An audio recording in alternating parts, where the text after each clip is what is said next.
Pune is in the process of building 7,000 units at Hadapsar and other places, in the hope that they would relocate households who were coming on DP reservations.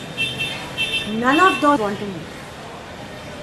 So you're building houses and there are no people. In many other circumstances where you wanted to do redevelopment, people are not ready.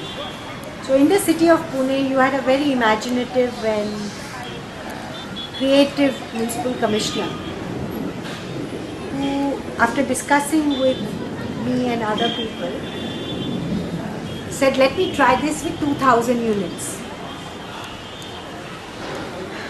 We then took it to the Ministry of Housing and Urban Poverty Alleviation, saying, include this in the possibilities of things that can be done. And because the ministry is acknowledging and being aware of this process, they are very supportive to these things, as is the government of Maharashtra. So the uniqueness of this process is that it starts off by creating conditions which help people believe that what works best for them is negotiated with certain principles of a sustainable dwelling, and that the city will do everything it can to make the option that works for people come first. So that's the element of what I call the in situ process. These settlements have quite a substantial houses which are built with brick and mortar and have a semblance of being what we call in India pakka.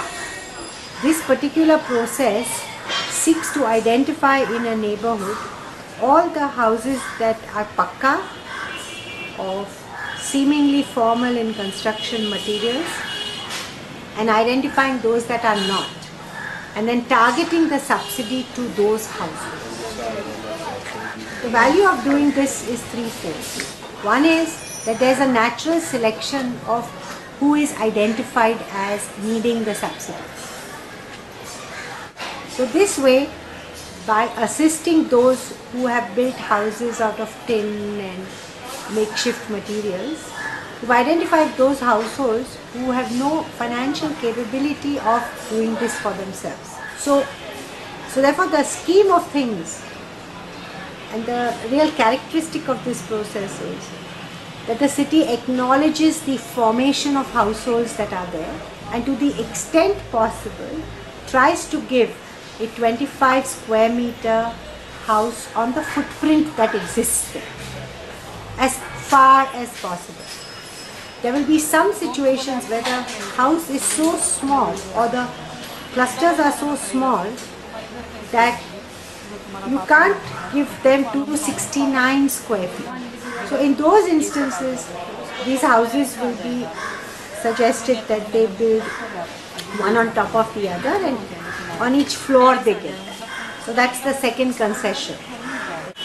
The third option that we are exploring in this formulation is where the entire household, all the households in the neighborhood are so small that you will have to break everything down. The densities are so high that you'll have to break everything down and then build ground plus 3. Now those are the options that we will only take if option 1 and option 2 don't work. The scheme also is very special and unique in that the entire procurement process was designed for the bidding to be done by an NGO, and the qualification was that the community and the local corporator had to give their consent. Project success करणे मला महत्त्वाचं आहे. त्या प्रोजेक्टमधून मग असे सांगितलं की मला काय मिळालं, मला सन्मान मिळाला, मला क्रेडिट मिळणार. And the NGO basically had to demonstrate that it had taken on construction before and had the capacity to get the consent of all these. Mahila Milan was invited by these communities to work with them because of the houses that they built almost in 2000. महिला मिलन बस्ती में गया, महिला मिलन उधर छोटी छोटी meeting लेने लगा. तो पहले तो 5 घर हमने भाटनगर में बांधे थे ना, तो उनको बहुत अच्छा लगा. चलो 5 घर इनके बहुत अच्छे, तो अपन भी महिला मिलन से सब काम करके लेंगे. What we have tried to do in this process is to identify an architectural firm that is ready and willing to treat Mahila Milan and these neighborhoods as their clients. See, these habitats have been built over a period of time and people have been living in the habitat.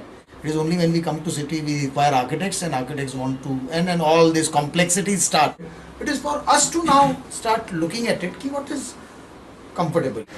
This is much easier said than done, because what you find is that the technical requirements and the government's procedures very quickly take over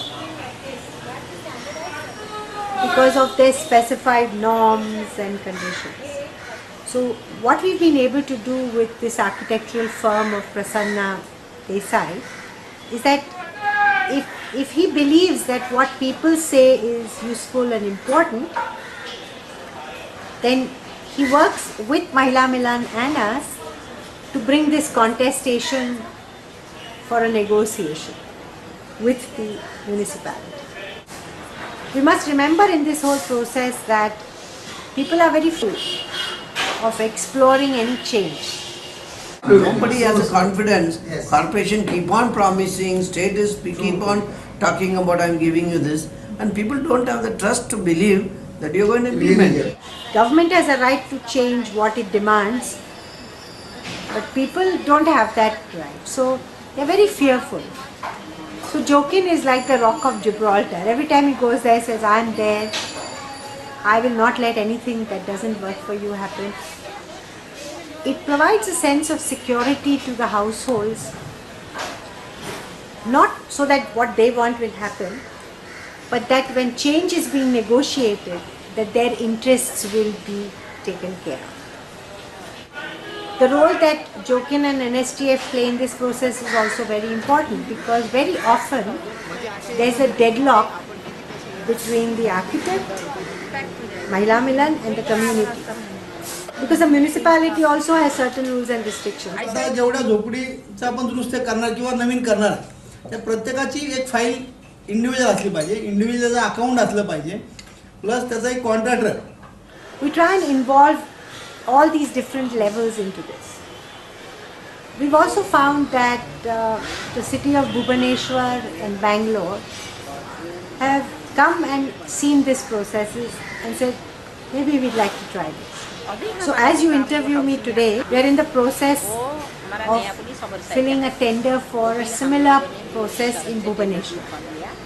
So these are small beginnings.